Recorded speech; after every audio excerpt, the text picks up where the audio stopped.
अभी 2 हफ्ते पहले भारत के ईस्टर्न स्टेट्स में साइक्लोन यस आया। उससे कुछ 9 दिन पहले साइक्लोन टॉक्टे ने वेस्टर्न कोस्ट में तबाही मचाई। एक तो इनके नाम पता नहीं कौन रखता है। एनीवे, एक्सपर्ट्स की माने तो Indian coast, specially the western coast, are at a high risk of more severe cyclones every year. हमारी 130 करोड़ की जनता में से 14% लोग कोस्टल डिस्ट्रिक्ट्स में रहते हैं, and that's what makes this a serious problem for India. पिछले 130 साल में Tauktae was the first extremely severe cyclone to reach very close to Mumbai. It claimed more than 150 lives in 4 states of the west coast. Arabian sea में ऐसा strong cyclone काफी unusual है। इसकी वजह से कोस्टल स्टेट्स के अलावा heavy showers were witnessed in northern Indian states as well. Delhi का टेंपरेचर नॉर्मल से 16 डिग्री नीचे चला गया। It was one of the lowest temperatures during May in 100 years. Nepal तक में बारिश हुई and the clouds even advance to China. फिर उसके ऑलमोस्ट 1 हफ्ते बाद ही साइक्लोन यस ने करीब 1 करोड़ से ज्यादा लोगों को अफेक्ट किया। वेस्ट बंगाल में 1100 गांव पानी से भर गए। तूफान से एटलीस्ट 3 लाख घर बर्बाद हो गए। 50,000 से ज्यादा लोग बेघर हो गए।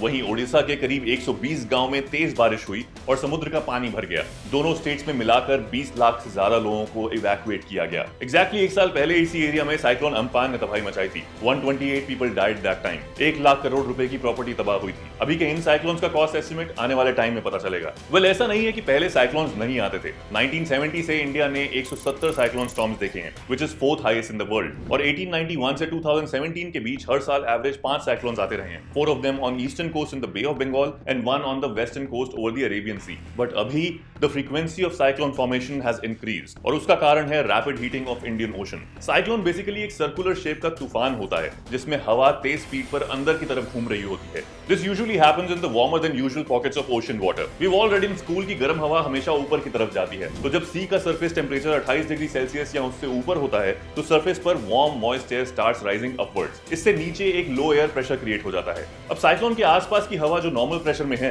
वो लो प्रेशर एरिया में घुसने लगती है। यहाँ ये सी के सरफेस टेम्परेचर से गर्म होकर सर्कुलर मोशन में फिर से ऊपर की तरफ जाती है। साथ में सी सरफेस से जो पानी इवेपोरेट हो रहा है ये उसको भी ऊपर ले जाती है। ऊपर टेम्परेचर ठंडा होने से ये vapours end up forming clouds. जब तक ये साइक्लोन सी में रहता है this cycle continues. Sea surface का टेम्परेचर ज्यादा हो तो ये साइक्लोन और तगड़ा होता जाता है। नॉर्मली अरेबियन सी का सरफेस टेम्परेचर 28 डिग्री सेल्सियस से नीचे रहता था। वहीं बे ऑफ बंगाल में temperature mostly is above 28 degree Celsius. इसकी वजह से बे ऑफ बंगाल में हमेशा से ही ज्यादा साइक्लोन्स आते रहे हैं। 1891 से 2000 के बीच करीब 110 सालों में जहां अरेबियन सी में सिर्फ 93 साइक्लोन आए, bay of Bengal recorded 350 cyclones over the same period. पिछले 4 सालों में there have been 12 cyclonic storms in the bay of Bengal. लेकिन ग्लोबल वार्मिंग के चलते इंडियन ओशन का पानी गर्म हो रहा है, स्पेशली अरेबियन सी का, and that too at an unprecedented rate. अब यहां सरफेस टेम्परेचर 31 डिग्री सेल्सियस तक पहुंच रहा है, जो कि साइक्लोन्स को और पावरफुल बनाने की परफेक्ट सेटिंग है, और इसलिए वेस्टर्न कोस्ट पर पहले से ज्यादा साइक्लोनिक स्टॉर्म्स आ रहे हैं। पिछले 20 सालों में यहां 28 साइक्लोन आ चुके हैं। In the last 3 years India has witnessed 8 cyclones, जिनमें से 5 अरेबियन सी में थे। But warmer oceans don't just increase the number of cyclones, they also make them more unpredictable. हर साल इन साइक्लोन्स की इंटेंसिटी भी बढ़ रही है। अगर 24 घंटे के अंदर साइक्लोनिक विंड की स्पीड में 55 किलोमीटर पर आवर से ज्यादा का इंक्रीज हो जाए तो उसे रैपिड इंटेंसिफिकेशन कहते हैं। ऐसा ओशन का सरफेस ज्यादा गर्म होने से होता है, और इसी की वजह से साइक्लोन्स अपने साथ कोस्टल एरियाज में तेज बारिश, बाढ़ और तोड़फोड़ मचाने वाली तूफानी हवाएं लेकर आते हैं, जिससे बचाने के लिए लोगों को उन जगहों से इवैक्यूएट करना पड़ता है। 2019 का एक्सट्रीमली सीवियर साइक्लोन फानी, 2020 में सुपर साइक्लोन अम्फान और very severe cyclone Nivar, they all experience this rapid intensification. But Tauktae के केस में इसे वेरी सीवियर साइक्लोनिक स्टॉर्म से एक्सट्रीमली सीवियर साइक्लोनिक स्टॉर्म बनने में सिर्फ 6 घंटे लगे, जो कि अरेबियन सी के साइक्लोन्स के हिसाब से काफी अनयूजुअल है। This took even the IMD by surprise. एक स्टडी के हिसाब से ऐसे इंटेंसिफिकेशन रेट्स जो अब तक 100 सालों में एक बार देखने को मिलते थे, ईयर 2100 तक पहुंचते पहुंचते they could happen every 5 to 10 years। But Tauktae के केस में intensification was not the only unique thing that happened with this cyclone. Normally जब साइक्लोन समुद्र से जमीन तक पहुंचता है तो the supply of warm and moist air from the sea that fuels it is cut off, और इससे साइक्लोन की इंटेंसिटी कम हो जाती है।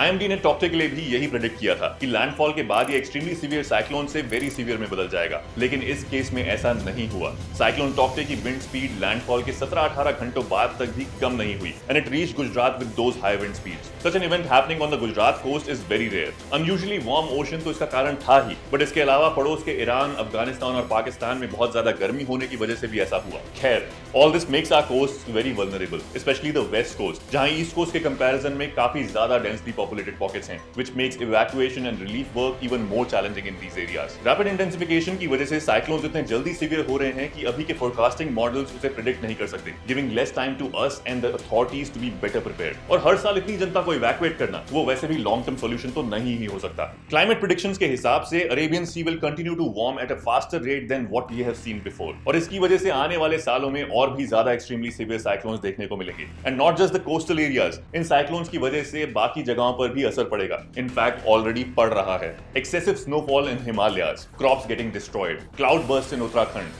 locust swarms, flooding in Africa, Australian bushfires, and changes in global rainfall patterns, they have all been linked to the Indian Ocean getting warmer. It almost seems like the domino effect of climate change is happening everywhere. We need to be more prepared now. पिछले 2 हफ्तों में इन 2 cyclones ने जो तबाही मचाई, that is a reminder of India's vulnerability to extreme climate events. Climate change इस समय सबसे बड़ा मुद्दा है, and there needs to be a long-term vision to deal with it. Detailed climate risk assessment की जरूरत है, infrastructure की climate proofing की जरूरत है. We need to have an improved emergency response framework. Governments need to invest in this. Listen to the experts much more than it does right now. What do you think about this? Tell me in the comments below and like and share this video to make more people aware of this.